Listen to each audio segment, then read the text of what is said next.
here, and I'll give you the mic. Okay. Try to hook us up with a different mic.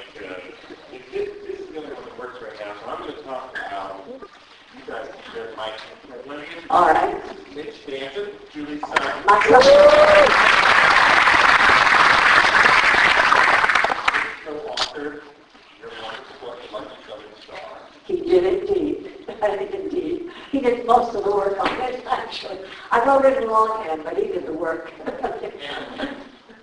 Mitch's father, for those of you who don't know, is Ray Dan, one of the actors. Paul Like Diamond. Yes, yes. Any other one? Yes. So, you were under contract with Universal when you got cast in this film. How did I was indeed. you come to get signed by Universal? Well, I got a role in a movie called Bright Victory, a movie with Arthur Kennedy, and Peggy Dow was playing the main female lead, and there was a role it was about a blinded veteran who came back from the war. It was called Bright Victory, and there was a role of his fiancée who was blinded, and when he came back, she couldn't really handle his being blind. And so consequently, he wound up with Peggy Dow. But it was a nice part. And the first thing they said, you see, I'm from Arkansas. So the first thing they asked me was, can you do a Southern accent?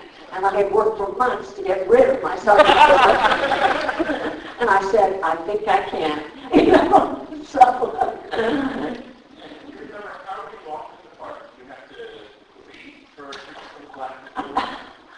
Well, oh, you mean in the lagoon thing? In the lagoon? No, I guess, I don't think I read for it because there wasn't a lot to read, you know, I mean, really. But I guess they'd seen the other picture or whatever, and so they just kind of assigned your pictures when you were under contract, and they kind of saw, okay, what's my next assignment? And I thought, the creature from the what? What is this? I've been working with very fine actors on a different level. And then I looked at the script and then I thought, well, if I turn it down, I won't get paid. So, what the heck, it might be fun. And so, that's how it all happened. I was assigned the movie. And it turned out very well. Look, all these years later, people are still enjoying this movie.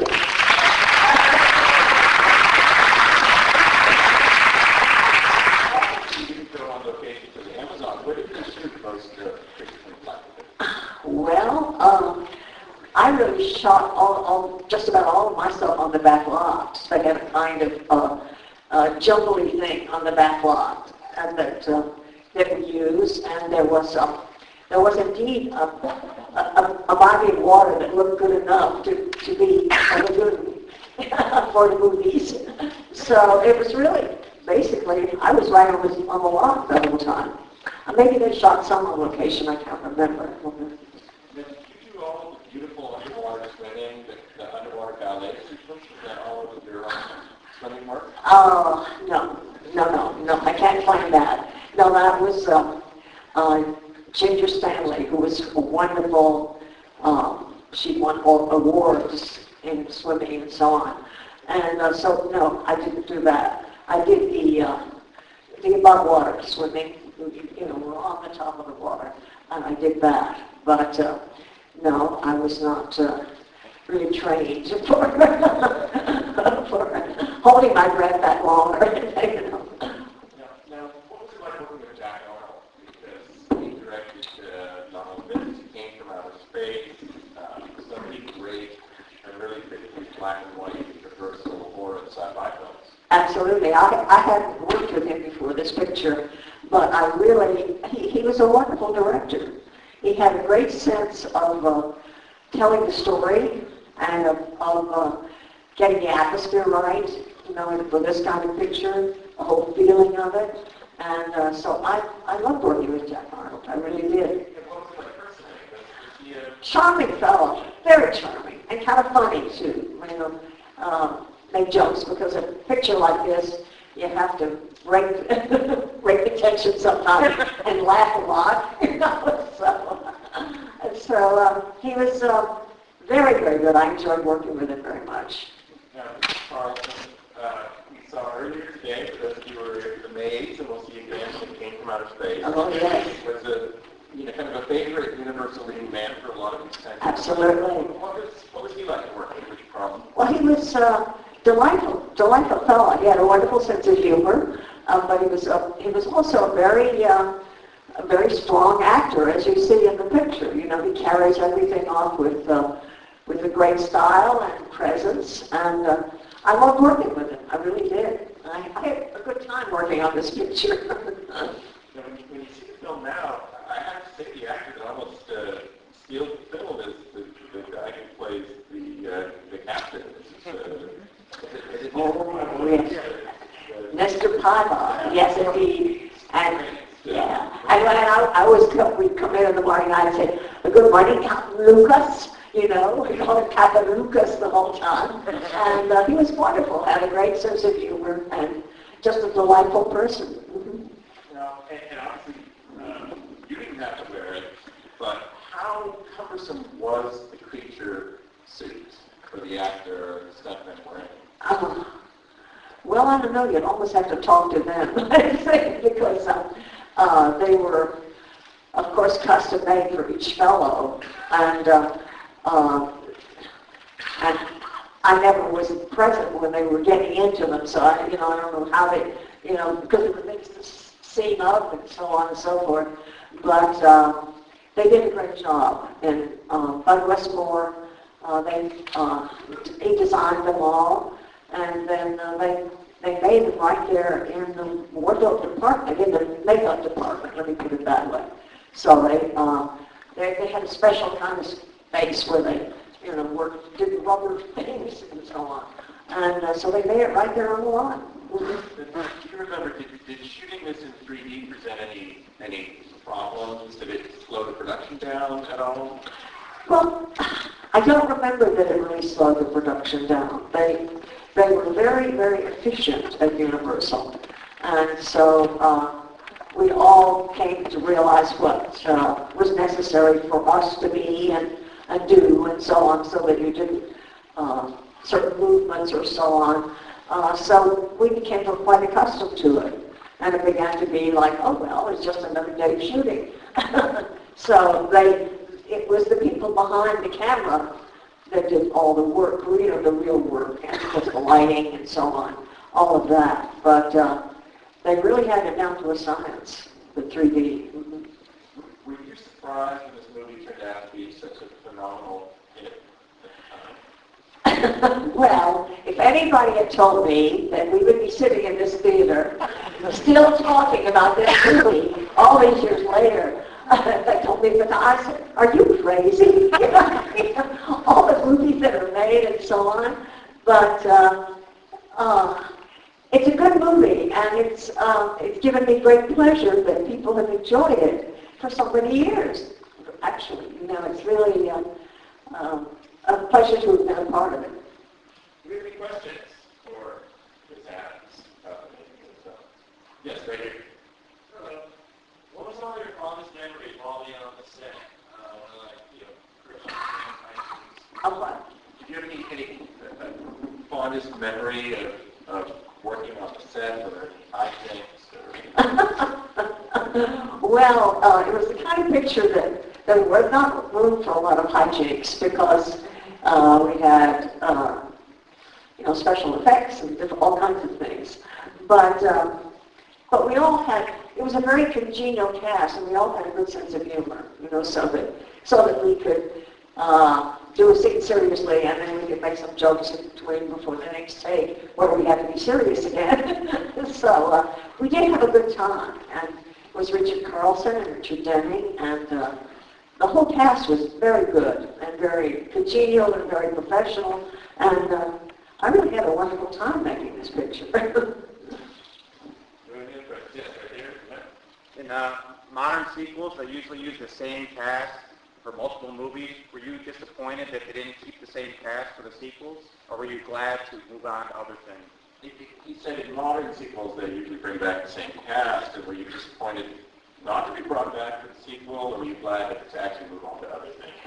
Well, actually, I felt that our movie was the best. Maybe it was just kind of conceited, but I felt that we were, it was the original movie. And so I really was happy with this movie. And I thought, I don't think I really want to be in other editions of this movie. Let me put it that way. So, so I never had any regrets about that. I was kind of, most of the time I look forward to playing somebody different each time. So, so I didn't begrudge it at all, and I think it's wonderful that this movie has survived the way it has. Yes. How many weeks did it take to shoot? How many weeks?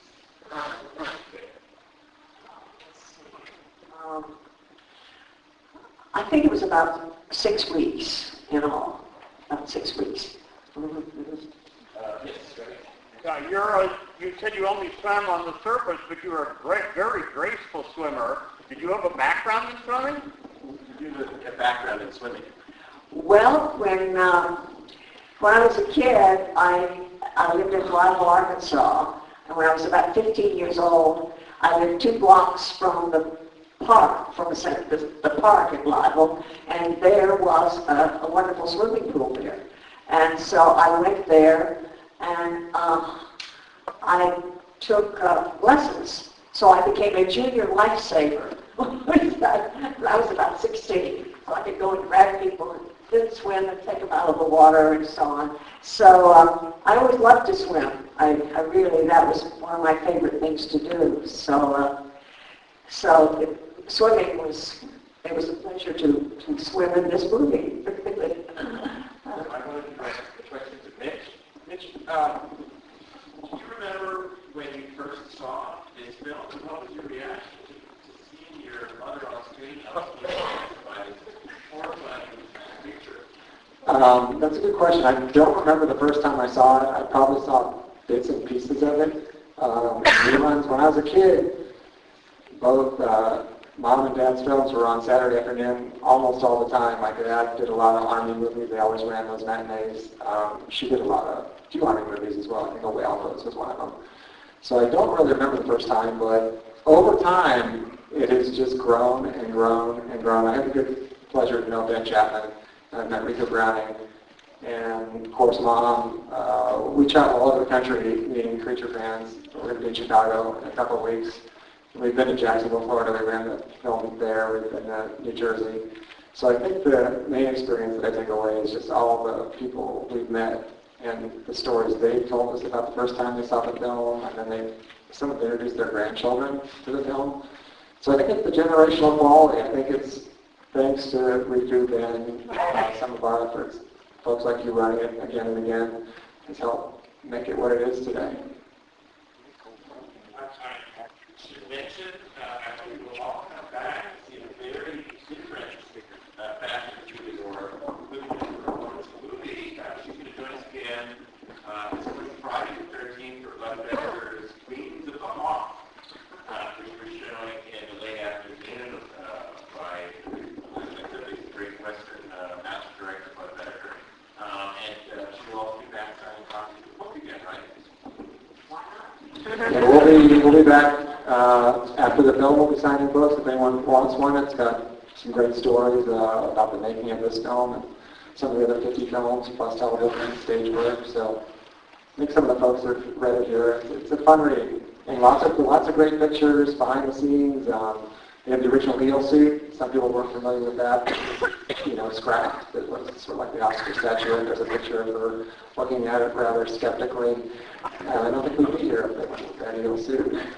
So, but lots of great stories, fires on the set. She bumped her head in the cave when they were coming out of that coal tank. There's some fun stuff like that I think people love. The suit on, so you could barely see out of the little so I'm supposed to be